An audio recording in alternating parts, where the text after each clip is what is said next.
Jeremy Podeswa has been a regular fixture as a director on Game of Thrones since the show's 5th season, capable of delivering both great spectacle and quieter moments. His supersized Season 7 finale featured both kinds of scenes in equal measure. A zombie dragon brought down the wall with a blast of blue flame, and there were several extended and conversation-heavy character confrontations.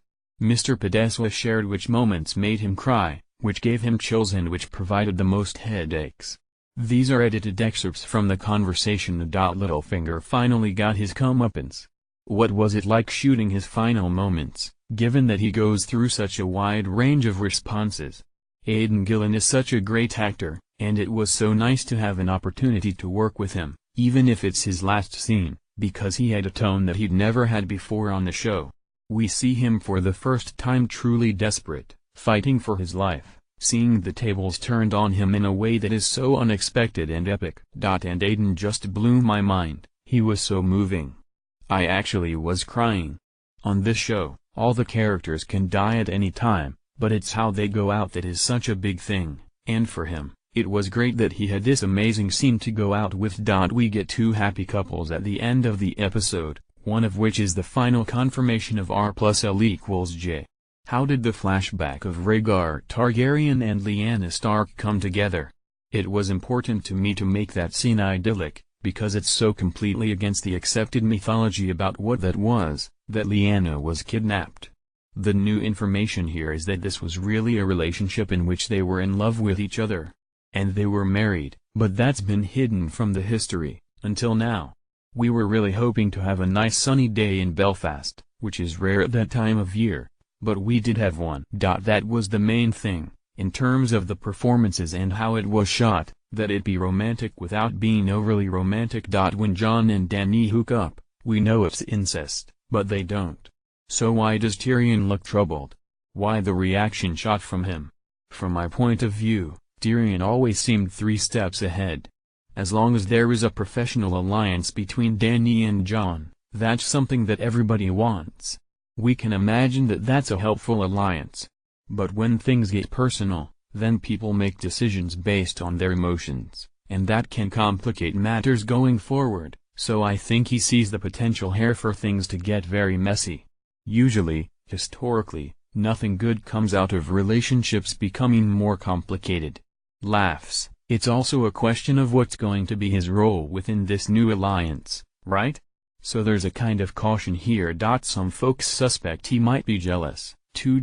Well, there is something to that. Everyone seems to be in love with Dany, in a way, and I think Tyrion's a little bit in love with her. But I don't think it's an actual romantic love.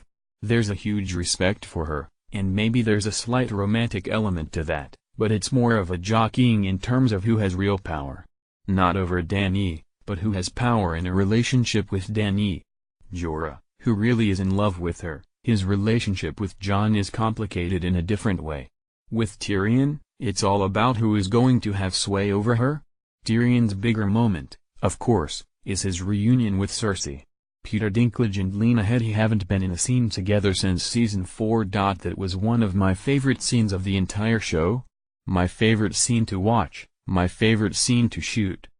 It was very important to us that we let the audience believe, for at least a moment, that she could really kill him. That this might be it. The first time Peter rehearsed it, I was like, I believed it. Laughs. That was definitely one of those scenes where I had a chill. Cersei shows remarkable restraint. She would kill Tyrion, except then her double cross wouldn't work on the rest of them. So Lena is actually playing the scene to work on both levels. That's one of the great things about Lena Headey. She is one of those actresses who, within her stillness, there is everything. She can do so little, and still have all that complexity. Particularly during the summit at the Dragon Pit, she's able to convey so much without outwardly showing very much. It's all in there. It's all in the eyes. And the slight little things she does are incredibly telling. She is a very intuitive and very transparent actress. As showrunners David Benioff and Dan Weiss point out in a behind-the-scenes video, it was really easy for them to type the words, and then the wall comes tumbling down. It's much harder to pull that off. What was the trickiest part of that shocking sequence? Everything was tricky about that one. That was one of the more complicated visual effects that I've ever done.